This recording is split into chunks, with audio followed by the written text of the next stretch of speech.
From Amateur Radio Newsline Report number 2363. This is Ham Nation Headlines for Wednesday, February 15, 2023. A 7.8 magnitude earthquake shook southern Turkey, northern Syria, and neighboring regions on Monday, February 6th. As the death and casualty counts continue to rise amid aftershocks, Hams deepened their involvement in emergency response.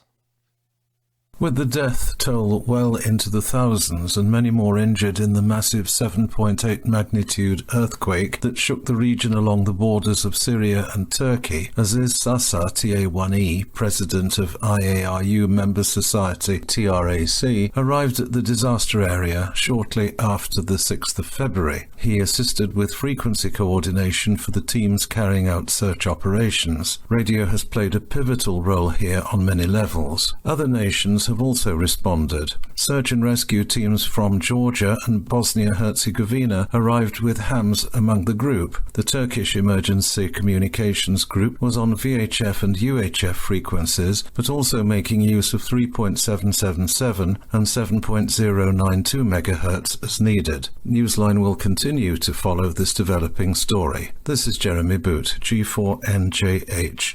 Finally, 3Y0J, the long-awaited Bouvet Island de-expedition, is on the air. Here's the latest from Newsline anchor Stephen Kinford in 8WB.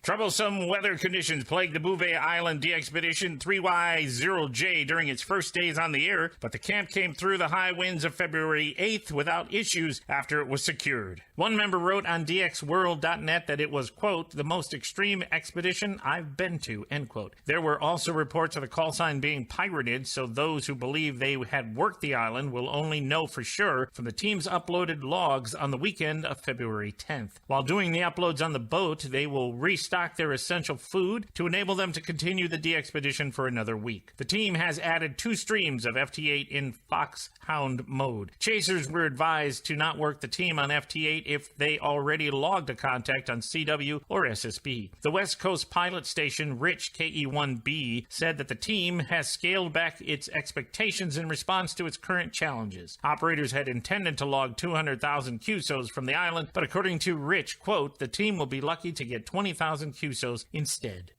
In western Pennsylvania, some emergency responders are in for a big surprise, and that's the whole idea behind their next exercise.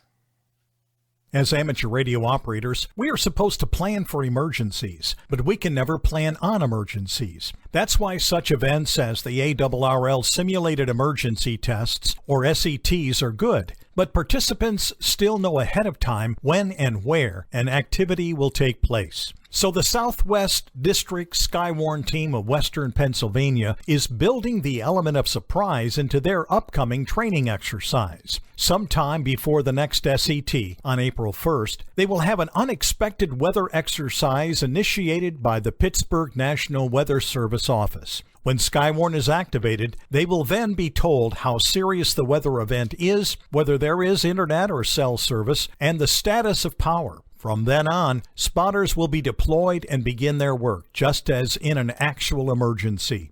This is Randy Sly, W4XJ. And that's all from the Amateur Radio Newsline, your independent source for amateur radio news for 4 decades and counting at arnewsline.org. With Jeremy Boot, G4NJH, Stephen Kinford, N8WB, Randy Sly, W4XJ, Karen Eve Murray, KD2GUT at the news desk in New York, and our news team across the globe. I'm Don Wilbanks, AE5DW. 7-3. We'll see you next time here on Ham Nation.